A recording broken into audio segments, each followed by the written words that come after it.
আজকে ছিল সরস্বতী পুজোর দ্বিতীয় দিন। তো দ্বিতীয় দিন খই দই দিতে হয়, তোমরা সবাই জানো। তো এখানে ঠাকমা খই দই মাখছিল, তারপর প্রসাদ টসাদ নিয়ে সবাই মিলে আড্ডা দিচ্ছিলাম আর কি। তো আড্ডা দেওয়ার পরে গল্প টল্প করে আমরা রেডি হয়ে নিই। বিকেলের দিকে একটু বেরিয়েছিলাম ঠাকুর দেখতে। তো আগের দিন তো দেখা হয়নি বৃষ্টির জন্য, আর এটা হচ্ছে নতুন বাস স্ট্যান্ডের ঠাকুর। তারপর আমরা গেছিলাম সবাই মিলে প্ল্যান করে ক্যাফেতে।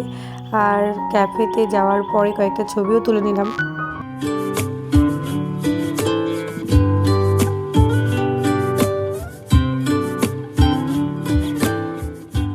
তারপরে আমরা ওয়েট করতে থাকি কখন খাবার আসবে। তো ছবি টবি তোলা যেহেতু হয়ে গেছিলো তাই বোরিং লাগছিলো আর কি, আর কত তুলবো ভাই। তো যাই হোক, তারপরে আমরা দীপশা আর দীপশার বান্ধবীর নাচ এক ঝলকে চলো দেখে নিই।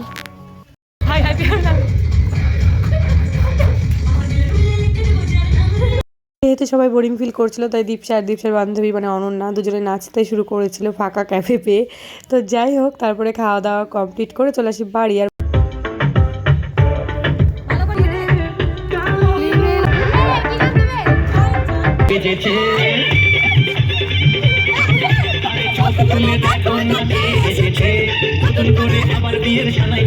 তো এভাবেই এত এনজয় করে আজকের দিনটা শেষ হলো। তো ভিডিওটি এটুকুই, টাটা সবাইকে।